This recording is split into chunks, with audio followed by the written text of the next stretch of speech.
David Hild. On est sur le stand Kuhn et on se trouve devant Karl.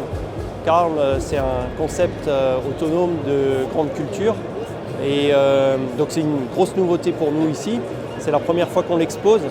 Alors Karl, comme on le voit ici, il est attelé à une herse rotative.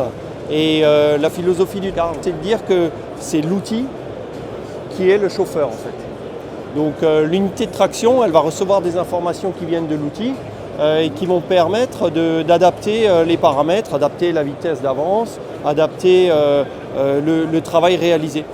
Et comme on peut le voir avec le gros câble orange ici, la herse rotative est électrifiée. Donc ça c'est quand même assez nouveau.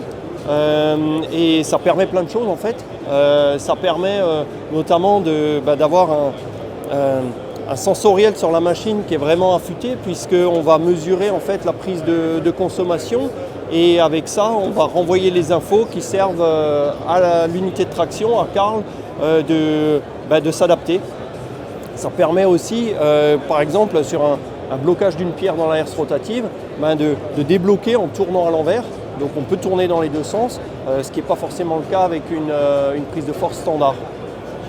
Ce n'est pas les seules choses que ça permet. On a aussi par exemple un monitoring du rouleau et de la vitesse de rotation du rouleau, qui lui va être fait en fonction de la vitesse d'avance du porteur. On va mesurer en fait le décalage entre les deux et aussi adapter la vitesse d'avance du porteur en prenant ça comme point de comparaison, quoi.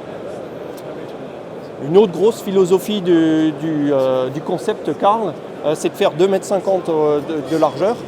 Donc 2,50 m, c'est assez intelligent dans le sens où la législation, quand on monte un engin sur un porte-char d'un camion, jusqu'à 2,50 m, il n'y a besoin de rien de spécial. Pas de permis spécial, pas de signalisation spéciale, pas de voiture pilote, rien de tout ça.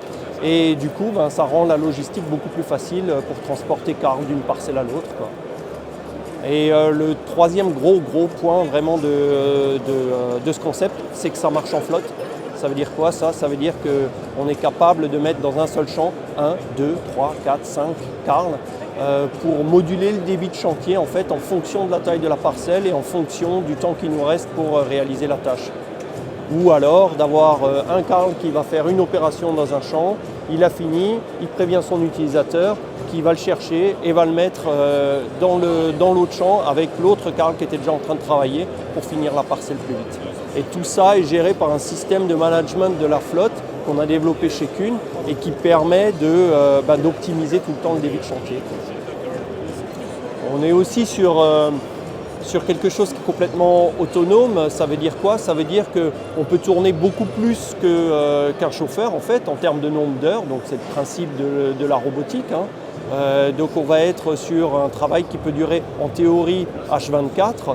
Bien sûr, il faut l'adapter aux pratiques de sol et aux conditions d'utilisation, mais on va avoir un débit de chantier à largeur égale qui va être plus important que sur un tracteur chauffeur. Ouais, on peut parler de commercialisation. Il n'y a pas trop grand chose à en dire pour l'instant, dans le sens où c'est un développement.